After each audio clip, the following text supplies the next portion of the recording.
When you look at the details of the crimes he was committing, he could have been put away for longer for any of those crimes. And yet he seemed to sliver through a law enforcement system. It just wasn't taking his threat to society that seriously, which raises for me a big issue. Because what shocks me the most about serial killers, and we've been talking about them on the show, is how many people are actually able to evade police for so many years and maybe forever. Think about that. There's some estimates that as many as 40% of murders are unsolved. 40%.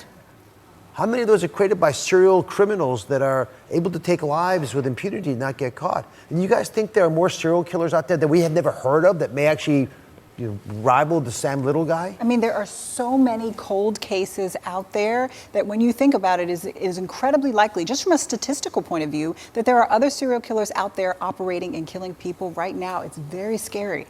And these guys are smart, right? They're manipulative. Yes, and they get a rush from getting away with murder because that's why they carefully plan things out and execute them. And then they look back at their masterpiece and they feel so proud of themselves for not getting caught. But maybe that's what's happening with Sam Little when he draws these illustrations, if in fact all these turn out to be real victims. So the FBI just recently released the victim sketches that killer Sam Little is drawing in prison. Have they received any good tips, Mara? Have you followed up on some of these pictures? Yeah, they actually have. So there's a man in Tennessee who saw one of these sketches and he said, "That looks like my mother." His mother's a woman named Priscilla Baxter Jones, and she disappeared on Christmas Eve in 1996 and she was later found murdered. And this man who says that was my mother says that he remembers a man like Little hanging around with his mother in the 90s. And when you look at the picture side by side, when you look at the sketch and her photo, there is such a close resemblance there. It's hard to write that off as coincidence. Dr. Joseph, as a psychiatrist, what is going on in the minds of these killers? Why would this man steal a woman on Christmas Eve and keep it secret and then talk about it all these years later by drawing her picture? Well, what we know about Sam Little now is that he's 78, he's got diabetes, hypertension, he's sitting in a wheelchair in a cell. But don't let that fool you, because the Sam Little in his heyday was a massive man. He was 6'3" and he was powerful. One of the reports described his hand as a baseball mitt, as big as a baseball mitt. And he got a thrill from beating people, sometimes to death. Some of these women died in his arms. And we know that he saw the killing as a sort of love. And so he's a sadistic serial killer who belongs in jail.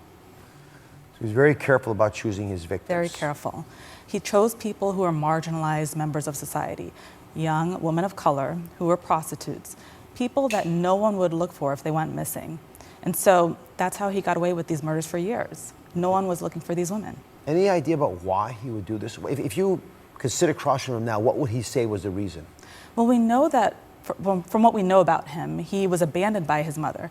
But you know what, Dr. Oz, a lot of people don't grow up with their mothers. A lot of people are abandoned. But serial killers have very disturbing paths. And so from his report of loving these women and killing them because he loved them so much, we know that his development was not normal. He had abnormal attachment, and he does not know how to truly love and attach to another human being. So coming up, we speak to the officer who came face to face with serial killer Sam Little. He's going to tell us about their disturbing conversation. And Sam Little had a longtime girlfriend, believe it or not. We're going to find out about her. That is next.